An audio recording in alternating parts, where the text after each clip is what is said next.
Good afternoon, everyone, and welcome to the fifth episode of Arcade Leadership, where we empower leaders, tomorrow's leaders, with knowledge and experience. And my guest today is Ali Khonsari, and I will let Ali introduce himself and kind of walk us through his journey to leadership and his accomplishments. And I would like to thank you, Ali, for giving me the time today to meet with you and for you to share your knowledge with the audience. So without any further ado, please introduce yourself and walk us through your journey. Thanks, Val. It's always good to see you. Thank you. You are a good friend, but a great leader as well. So my name is Ali Khonsari, as Vahab said. My wife and I own a dental laboratory here in Barrie, Ontario. We've owned and operated for just over 23 years now, and bought the business at that time from my father-in-law, who was in the business for about 35 years at that time, and just changed everything to kind of adapt with the world. The business had been running at a different location, and we kind of really just took a look at what was happening in the market, tried to figure out how would we adjust, and we really, put a lot of sweat and effort into it, but adapted with the people. We listened to our team. We worked with our team. We took a bunch of different courses to improve our knowledge, which essentially provided our customer base with a better understanding of what we did, why we did it, and how we were really unique at what we did compared to our other competitors. But truthfully, it's more, everything boils down to problem solving for us. But it's been fun. It's been a great thing. My background, I have a marketing degree. I went through after I became a dental assistant as well to understand the clinical side of what happens. My wife is an RDT, which is a dental technologist. So there was a direct correlation. I mean, I'm very good at dealing with people, and she was very good at the technical. And so the combination of the two made us successful, I think, to where we are today. We have an amazing group of people that we work with. They're young, they're energetic, they're flexible, they adapt to the market, what we're doing, and they want to be part of change, and they want to be part of, a future. They take pride in their work, which makes it easy for us to do our jobs. And truthfully, at this stage where we're at now, the team that we've created and built together, my job is to look forward at what's coming, and how do we have the resources, but also provide them with everything that they need to be successful. That's right. And step out of the way. Awesome. Yeah. So you talked about, your father-in-law owning and initiating this business, and it's a 50-year-old business, as you discussed. What vision did you have when coming in to make that differentiation of what you were going to add in terms of value, with a lot of competition, obviously, in the market? How are you going to differentiate this business from what it was before and moving forward? Sure. So, I think the business at the time was very much Eric was one of the hardest working guys I know, but he was very driven on, if there was time to do, if you had 15 minutes, you would shift over and do something else, or so you can get this. It was very old school, and the customer service side of things, it was always about the product. And I think maybe that's the biggest shift. The product standards or expectations, I think, have changed. And some for better, some for worse. But at the end of the day, everything that we do today, we focus on, we want the best product to go out the door, and we want the best product to be created in our doors, so that we can make sure that expectation, because it's a healthcare business. Yeah. And it's healthcare first. So I think from what we were to what we are now is really adjusting to make sure that we can meet the current needs of the market, but also listen to people. Our customers are having problems. I think that's the fundamental difference of where we were to where we are, is that we actually felt and listened, tried to find solutions. And I think I tell my kids all the time, everything is solution based. You have to look for solutions, because when someone's got a problem, they don't want to hear what your problem is about their problem. They want to hear, how can you help them find a solution to it? So I think, again, it's, you surround yourself with the right people. And I think that takes a lot of time and a lot of investment of putting people in programs and courses and learning. And also, I think we overlook people need to fail. Yeah. If you fail, you learn from that experience and then you can evolve. And we've got a good group of people that, again, I just go back, the significance of what we have in this business is based on the way that people carry themselves and interact with each other. Basic elements of just being kind. Go a significant way, especially when something goes wrong. Because if you can talk to somebody, whether it's your customer or your colleague, there's a greater understanding and willingness to help. So I think what we're all trying to do. Good. No, that's amazing. So you also talked about, you started off as a, going in, doing some, as a dental assistant. So shifting now to leading a big team, how did you have to work on, your skills, and what did you have any fears coming in terms of leadership, and how did you make those adjustments from going from being a single contributor to now leading a big team?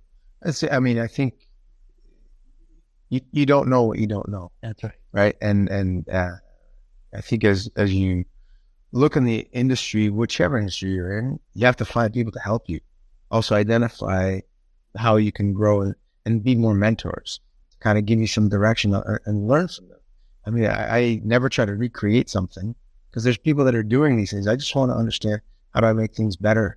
And how can I take your feedback and figure out how to improve what I'm doing moving forward? So, the shift with people has always been, it's a gradual progression of growth that we've had with our team members here.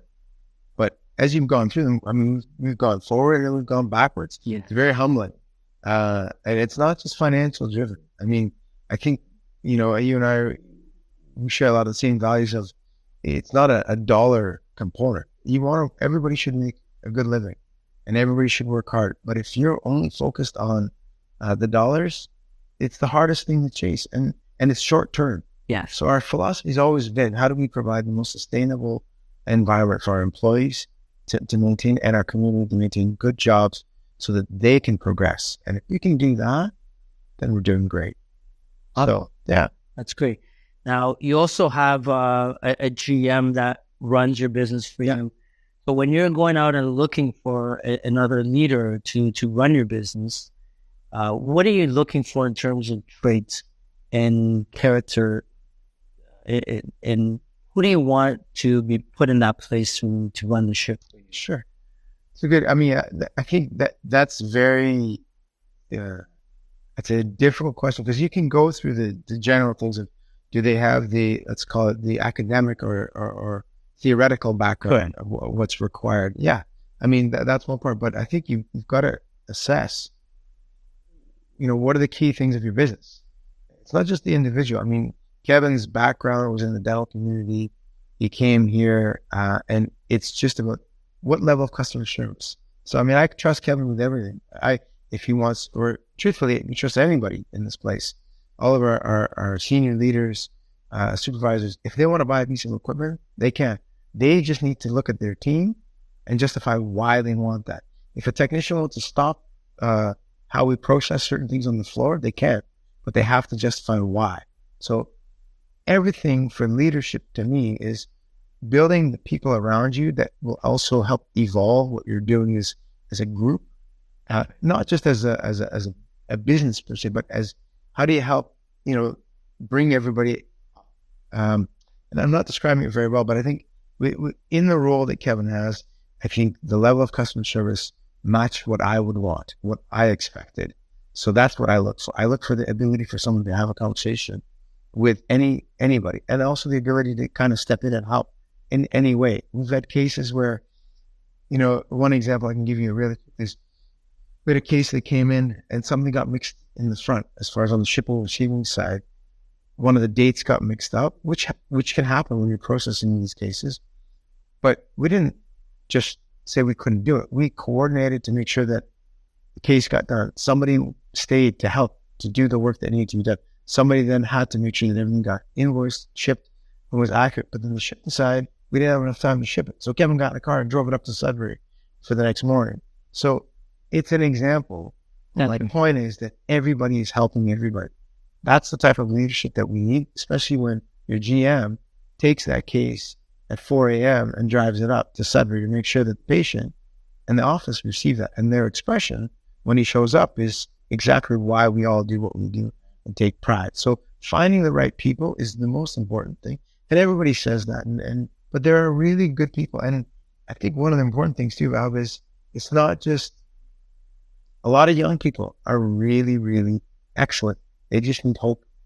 Yeah. And they need pathways to know, where can I go? What can I do? How can I make a great living in this space? Because our business is no different than every business out there. We just make very customized, specific components, let's call it. Yeah. And mentorship is quite important in, anywhere you are, especially for younger folks that sometimes get lost in the realm of things. So I think that's great to have that kind of leaders on your team. And in the case where Kevin actually takes something and drives it up to a customer, that's, leading by example. Sure. Right? Sure. I'm sure your team sees that. Mm-hmm. So in another aspect of your business now, you mentioned that you do work with your wife, Jen, and she is the president of the company. Yeah. And, she's your boss at work and also at home. Yeah. So a lot of people, when they talk about business and running a family business, there's a lot of barriers that come into place. There's a lot of friction, tension. How do you deal with that and avoid that situation? And what boundaries do you put in place, or what expectations do you guys talk about to avoid those those challenges? Yeah.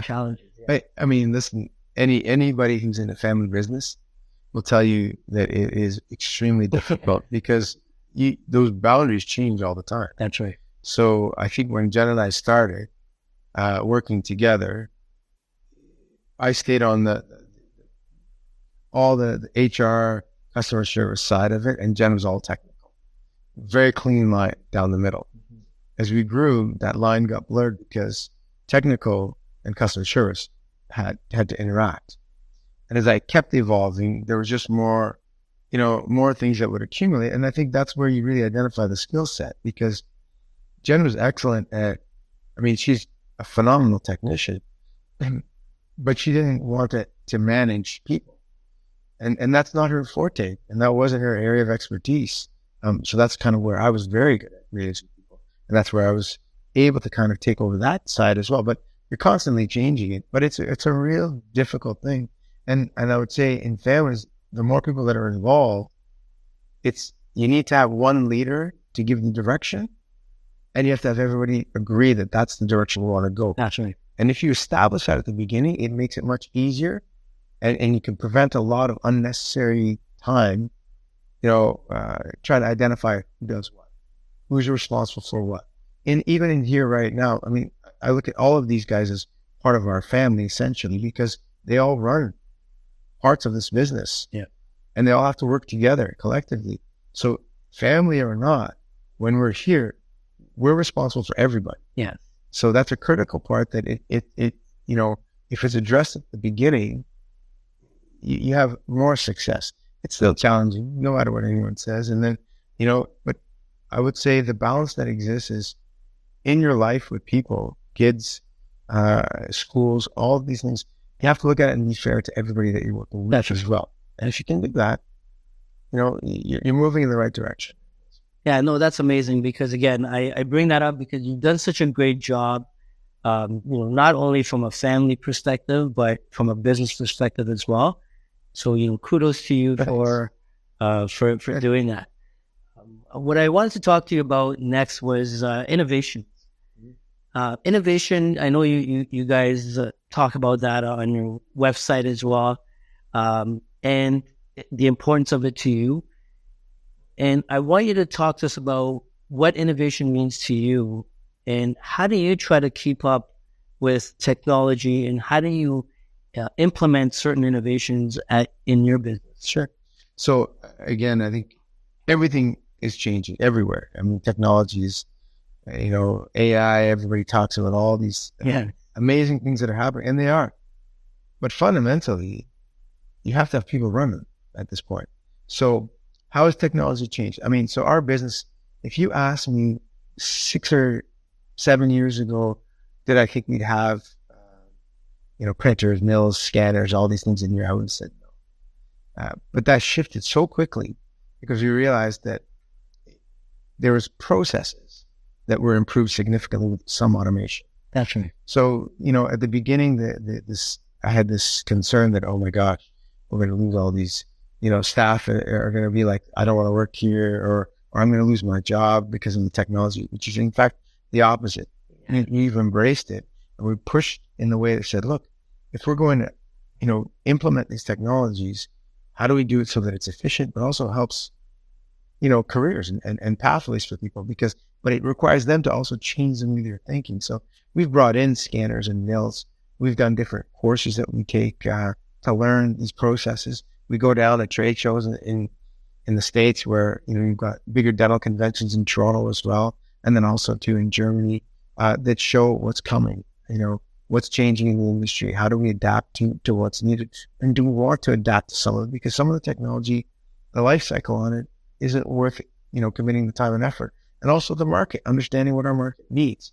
There's 1,000 gadgets. It doesn't mean you need 1,000 gadgets. That's right. To be successful. So we've implemented a variety of technologies, but I think we've done it in a cautious way without, being financially irresponsible and putting anybody's employment or livelihoods at risk. If that makes sense. Yeah, that's amazing. Yeah, that's again, it really helps the employees from a trust perspective that their leader cares about them and they're looking for their best interests as well, and not just a financial perspective. Awesome. So I know a lot of people would love to hear this, and I wanted you to share your experience. Again, you being an entrepreneur as well, can you give advice to people on joining the board? I know you're sitting on various boards. Mm-hmm. How can they prepare, and what skills are required to sit on a board? The board experience for me has been really rewarding because it's a different perspective to see leadership and then kind of observe how a massive organization that's significantly larger than what we operate run, and those layers you really have to process things, because sometimes it's very difficult to relate to them because they're just so much larger. We have a smaller business. One of the boards that I sit on is at a budget that's, humongous, but they've also got so many different layers. So the ability for them to make changes requires those steps and the details. That's right. Whereas in our situation, we get our team together and we can shift really quickly if we need to, which doesn't exist. But understanding the financial of some of these, big monsters and how they operate, these big giants, is probably a better term. Yeah. It's really amazing, and you learn a lot. You see a lot of different experts coming in. It's again the driving factor for me is community. Everything we do here, we're very fortunate. We always want to help our community. We want to help our community evolve. We want to help our community realize that yes, we manufacture, we make these things, but at the same time, everybody who works here is participating, contributing back to our community, whether it's time here, time there, or the fact that we are a business in Barrie, contributing to the community and businesses and things like that. These are all relevant factors. The board experience has been a great one. It's been very rewarding to understand just the different facets of how large organizations run. Yeah. And then you can pick parts of it and say, this is what I kind of think will help us. And I have looked at different things that have gone on some of the different boards that have made me better at what we do here. I've opened up ideas that I wouldn't have been exposed to. So I would encourage anyone to participate, but you do have to spend time and you have to commit. I mean, that expression when we say what you put in, you get out. Yeah, it's very true with any type of board. So if a young entrepreneur or a young professional wants to get on one of these boards, but they lack the experience, what would be the best steps to take in order to start sitting on some of those boards? I think the biggest thing, Val, is you just got to start getting connected. I mean, I can tell you at the college here, I was on a variety of committees before, and they're not all fundraising. I mean, everybody associates, but you learn a lot about the communities. There's a dental community there, so we participated on one of the committees there that allowed us to see how things operate. Then there's different committees that just get connected, put yourself out there, reach out to the area of expertise that you have as a starting point. And then you can navigate through the rest of it. And they'll want you to navigate because they'll see that you want to help that community, that organization. So, but just reach out. I think you'd be surprised. There's a lot of organizations that are looking for board members because in some cases they require a lot of time, but for the most part, you just have to reach out and ask someone or make that connection. Go to different events that they run. See if it's a fit for what you want as well. That's right. I mean, personally, I believe in the college here. I think it's a very valuable tool for our community. And I think the hospital, the police, I mean, those elements are always critical for the growth of any community. But I'm a big supporter. I believe in what's there. And I think if you're going to join a board, that's another part. You need to be a believer. That's right. You need to, you have to buy into everything. Yeah. That's my personality anyways. We fully commit, we believe in it, and but just reach out. I think just taking that initial step is the hard part. But once you start doing it, you realize that other doors open and other pathways for you to get involved. Absolutely. So again, networking is key. Yep. Giving back to the community. My philosophy is never forget where you came from. Sure. So I think that kind of aligns with what you're saying. So for some of the folks that don't know, and they watch shows like the Shark Tank and Dragon's Den, Ali has been on one of those shows, and I want you to take us back to the pitch on Dragon's Den. And what was the experience like, and what would you share with the audience that that are looking at putting something together and needing funding for a product or an idea? Walk us through that experience. So the Dragon's Den experience was it was a really interesting, amazing experience to learn. It was a long time ago, but there was a dentist, a denturist, myself, and another partner, and we kind of we took all of our knowledge and we put it together. We created this denture product for patients to clean their dentures essentially. And we went through, patenting it and everything like that. So the whole design to actual physical product in hand, that experience was very unique. You learn a ton. Going on Dragon's Den, so you had to audition for it at the time. And we did ours, I think it was in Collingwood. And they do these calls. So they have them at different centers in the communities. They say, look, if you have an idea, bring it here, present it. And they have a group from the actual show at the time. They reviewed your product. They assessed what it was. And they said, all right. And then you wait to see, will you have that opportunity to get there and have some, present it to these guys. So when we got chosen, then we kind of evolved the pitch plan and went through that whole process with the actual crew that was there as well, too, because we needed to know a pitch that was kind of presentable because it's a TV show at the end of the day. That's right, yeah. So you can't just go on there unprepared without anything. They wanted a real clean understanding of what you were going to do, how you were going to do it, and they advised you, this is not going to be, you're going to run out of time or whatever it may be. But the experience of going down there, the experience of walking through and going through that was really, really quite amazing. We had, so the four of us presented, but the nerves that you get when you're going, they are very real. I mean, it's a hard, when you're looking at some of these guys, the way that it's set up there, it does make you kind of realize that, oh my God, these are really significant individuals that are significant leaders. And all you're thinking about is all the things you've seen, where people have been just, shredded apart because they didn't have this, they didn't have their financials down, they didn't think about this, they had terrible sales. The experience though for us was we knew all of our stuff because that's what we did. we were already immersed in this space. So going on the show was a lot of fun. I mean, I remember coming back, and I don't think I really fully grasped the significance of it until after. And I mean, even after a few years of what it was. But we had a great time, and I learned a ton. I went to China with one of the guys. I want to go see the actual manufacturing facilities.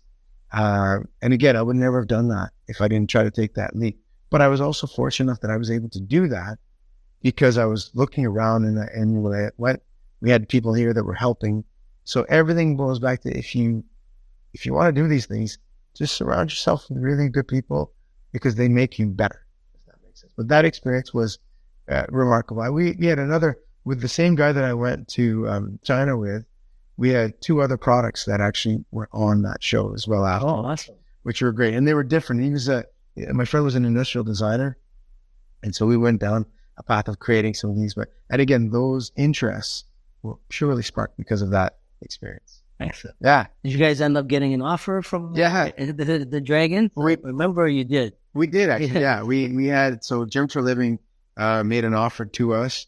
And a lot of the things on the challenge with the show is that you can get an offer, but what happens next is the question that everybody asks. So you go through due diligence, they can participate, or you can kind of veer off and just go independent. Well, we ended up, the show was great from an awareness, obviously, aspect of it, but we ended up taking the product directly to market. So our group of 4 took it to market, and we were in Shoppers, Jean Coutu, Walmart, a lot of these places. And then the product kind of sold for a period of time.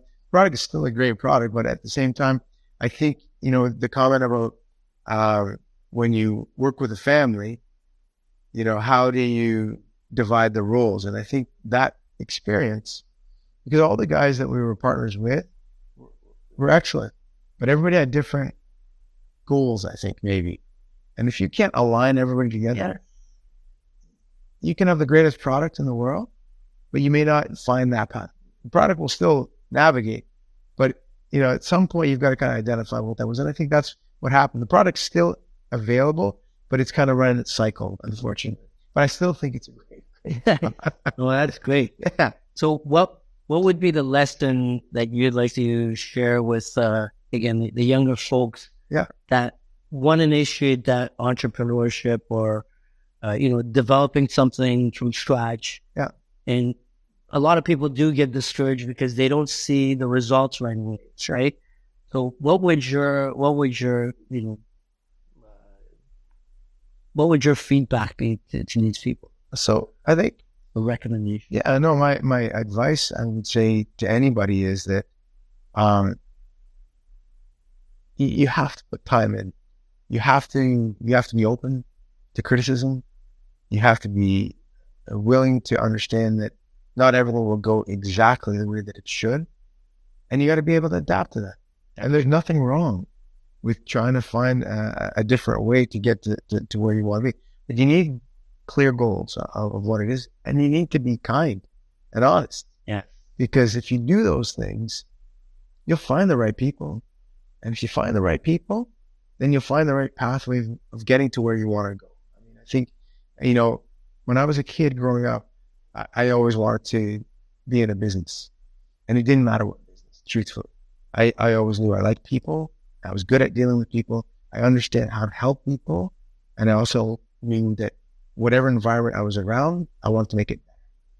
And so when I played sports, it was the same thing. When I got older, I started doing little jobs that I started up a small little lawn cutting business or whatever it may be. Those are always, how do I keep evolving and kind of stepping outside and pushing? But really, it's all the stuff I have is in my mind, a very simple approach.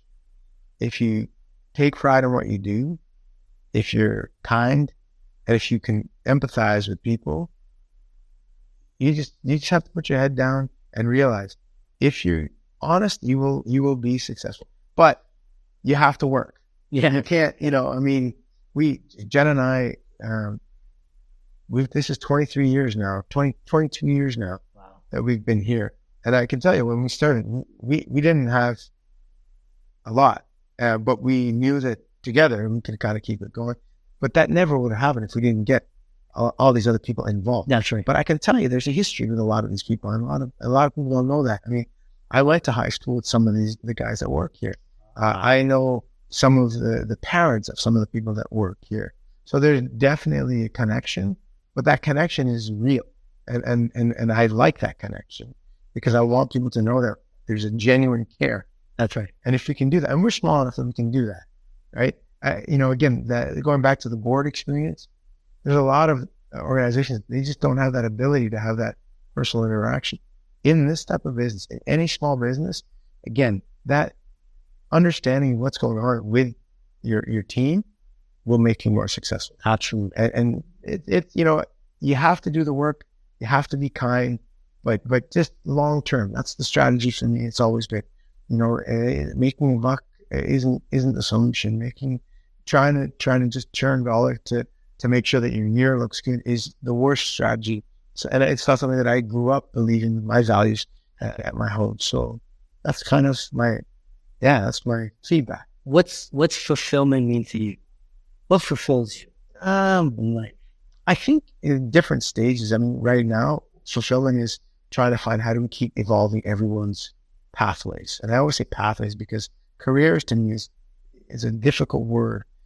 Pathways are, when you've got somebody that starts working here at the age of 20, I don't want them to ever leave here. But at the age of 60, their job has to be significantly different than what they were doing before. That's right. So fulfillment is being able to see how our team actually has evolved to create these things without me. I mean, I certainly can share my experience, and that's what we do. But fulfillment is seeing that actually translate to seeing next generation of families coming through here, where people have worked here and their kids are now here in that same space working. It's awesome. And then community. I mean, for me, I'd just love to print money and give it to everybody because I think everybody needs all the community groups in particular. There's a lot of help that's needed. Yes. And if they get that help, there's a benefit that comes back as well to the people. I think that's the ultimate fulfillment is helping others. Exactly. Right? So you nailed it. Yeah. That's for everybody that I've certainly studied who's been very successful in life. People always think it's about money at the end of the day, how much money you can gain at the end of it. But for them, it was when they got to that point, it was who can they help and who can they give back to? So I think that's the real part of what fulfillment is. I'll just tell you one other quick one. So we'll do something in this lab, and this can be an indicator of how, from a fulfillment aspect, where I take great pride is, so we do the hand molds for people in hospice. So we started this about 8 years ago. And so what happens is when someone's in hospice, it's end of life care. We put these kits together. We taught them how to take these hand molds where someone's loved one is holding their hands, and then we pour the stone model. We bring them back, they drop them off, we pour them. Now, everybody who works on them does it at their own time, on their own time. And it's not about the time aspect, it's about wanting to help. But the impact that it's had on our people, I can tell you, is tremendous. The fact that they're so careful, so meticulous in realizing how important that is, but also at the same time, the feedback that comes from hospice with the gratitude for them. So again, when you talk about monetary isn't the issue, but that's changed lives in here and there, but it's a great thing to see in your organization. So, and that's, organically growing. We've done that for a bunch of years, and we're trying to kind of keep pushing that to other centers, saying, look, if you've got other partners that can help you. No, that's amazing. Yeah. I think that's a great initiative, and kudos to you and for doing that. Yeah, it's great. That was a warm feeling. Yeah, hearing that kind of stuff. Yeah. And the other thing I wanted to ask you is, again, with a lot of business owners and professionals out there, you sit on boards, you're running this business, you've got kids. How do you balance how do you manage your time to be able to enjoy life, look after your kids, run the business, and do all these extra, curricular activities on the side? How do you manage that? So I think it's like a trial and error, to be honest with you. I think you have to kind of, You have to pick and choose what you're going to do with your time. And as you know, when the kids are younger, it was chaos. Like we were running in 500 directions type thing and trying to make sure that everything, you know, is going to be sustainable. But I think you realize what buckets need your attention. And then you realize too that you need help. I mean, if you need help at home, we have 3 kids. Jen was back to work 2 weeks after our first daughter was born, you know, and then I was back there because I was able to flex more and take care of that. And that's just being able to, again, adapt. She had to technically be here to do the work. That's right. Teamwork, 100%. So these aspects of that, organizing your time and trying to figure out, again, how much time do you have to do these things? And then also realizing when you need help to help you get organized. I think that's probably been the best part for us is, you know, we've got different people that have looked and said, look, you know, let's reassess the structure of what you're doing. Let's figure this out. There's no doubt when you deal with financial, accountants, banks, all these individuals, they're great resources because they're dealing with hundreds of businesses. Yeah. And when they see that you're having the same challenges that this business and this business, they become a great resource to help you navigate. How do you, if I need some help at home, for example, where can I get some help or in the office? If we need somebody to come in because I don't have time to do this, you know, aspect of the role, where can we find that individual to help us? Those aren't directly from me just trying to look. Those are directly from partners that we currently work with. That's right. That already understand our business. So time management is always a challenge, but at the end of the day, you just got to kind of really look at priorities. And Kevin and I go through this all the time. You know, we could have a priority list that's got 100 items on it, but that is never going to get accomplished. So we really look at 5 things. Yes. And those 5 things, you know, you can check them off. There's something about when you can check something off and then move on that is critical for your state of mind. Yes. But it's helped us. And you try to kind of then initiate that with next level of people coming through so they can understand, you know, don't have a list with 25 things, 5 things, get them done. Yep. Then you can go to the next one. Then you can keep on. But do you have other areas too that you can put things down? Create a greater list of, you know, but you're just going to spend time creating those lists and nothing's going to get accomplished. Right, yeah. It is a tricky balance, but I think if you, again, surround yourself, I will say people should realize the value in any business and the relationship that you should have with your banks, with your accountants. If you establish good relationships with them, they will help you tremendously evolve as your business evolves. The accountants in particular, they have a better grasp of what your business is doing. And again, like I said, if they look at any other business, and it may not be the same sector, but they can see the same patterns and know where can you get help. That's whether it's, you know, in a different component of how the business operates. Same thing with the financial institutions. They are very helpful, but you have to spend the time. Yes. Like when you were asking about the boards, go meet them, you know, invite them to your business. Build a relationship. Build a real relationship. You know, it makes a difference. I like how you didn't say lawyers. Yeah.